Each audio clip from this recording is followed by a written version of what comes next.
Et dodo. Tu veux que je te raconte l'histoire de la fête d'Halloween ? Ok, mais par contre, moi, je ne raconte mes histoires qu'aux enfants qui se lavent les dents. Donc attrape ta brosse à dents, ton dentifrice, et tu frottes, jusqu'à ce que l'histoire soit terminée. 3, 2, 1, 0. Bouh, je t'ai fait peur ? Aujourd'hui, c'est Halloween.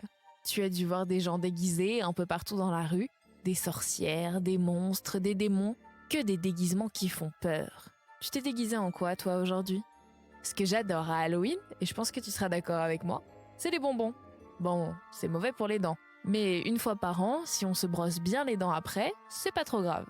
Mais est-ce que tu sais qu'à l'origine, il n'y avait ni bonbons ni citrouilles à Halloween ? Les premières traces de cette fête datent d'il y a 2500 ans. Waouh, c'était il y a longtemps ! À l'époque, les Celtes célébraient le Nouvel An à la fin du mois d'octobre et pensaient que cette journée ouvrait les frontières entre le monde des morts et des vivants. Ça fait un peu peur, mais ils pensaient que ce n'étaient que les membres de leur famille qui revenaient les voir, donc des morts gentils. Plusieurs siècles plus tard, c'est la Toussaint, une célébration catholique, qui est venue remplacer cette fête, au 8e siècle pour être précis. Mais comment cette célébration religieuse et spirituelle a pu être remplacée par la fête qu'on connaît aujourd'hui ? Je t'explique ça dans un instant. Mais avant, j'ai quelque chose à te raconter. Est-ce que tu sais qu'à Halloween, beaucoup de gens mettent un dentier ? Non, pas comme celui de ton papy ou de ta mamie, mais un dentier pour ressembler à un vampire.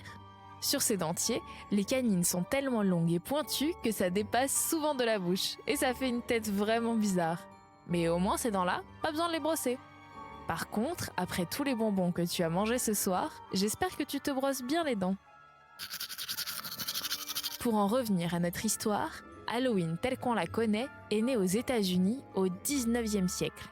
Les Irlandais qui fuyaient la famine dans leur pays sont arrivés sur le nouveau continent avec leurs traditions, et les enfants se déguisaient en esprits pour représenter les morts qui rendent visite aux vivants.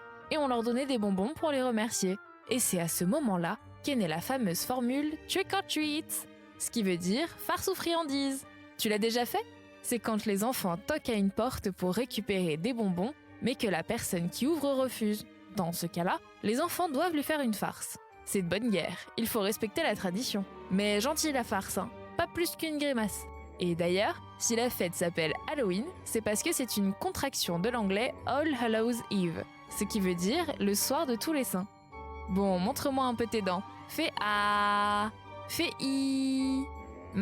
C'est pas mal tout ça. Bien blanche comme il faut. Tant pis pour vous les caries. Allez maintenant, au lit. Je vais pas aller me coucher. Retrouvez les épisodes des Dents et Dodo sur le site et l'application BFM TV et sur toutes les plateformes de streaming.